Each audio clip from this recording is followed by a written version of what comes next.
Ustadz, ana tinggal di keluarga yang mayoritasnya penganut Qur'aniyun. Dan ana sering dipaksa dan diajak untuk bergabung.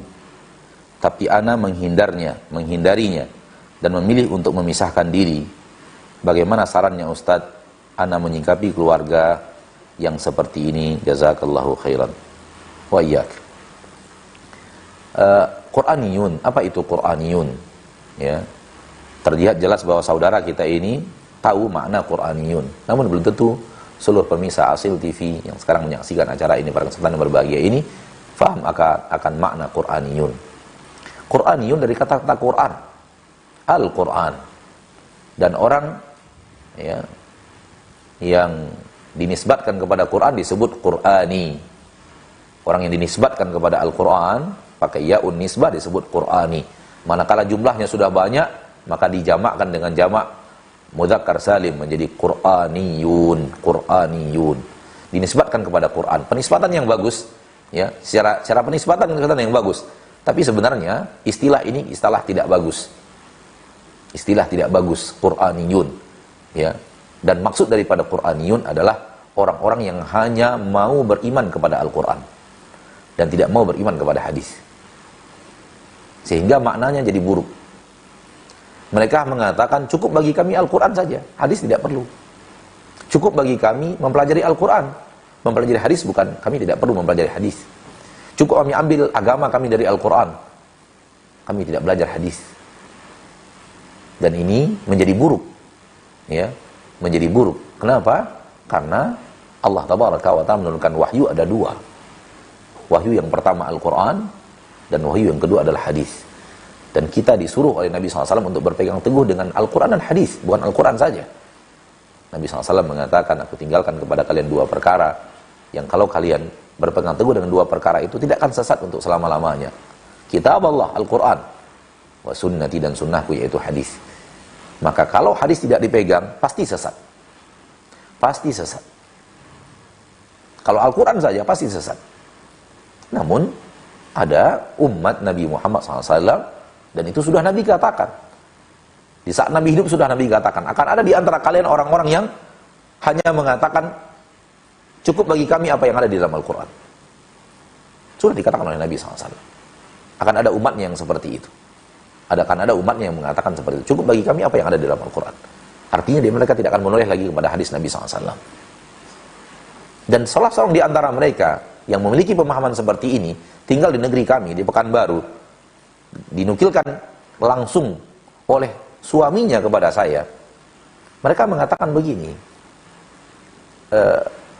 Al-Quran terlalu luas, maknanya terlalu luas. Al-Quran itu bagaikan laut yang tak berbatas kandungan maknanya. Jadi untuk mendalami Al-Quran saja tak cukup waktu kami. Oleh karena itu kami cukuplah untuk memahami Al-Quran, tak ada waktu lagi untuk memahami hadis, karena Al-Quran begitu luas maknanya.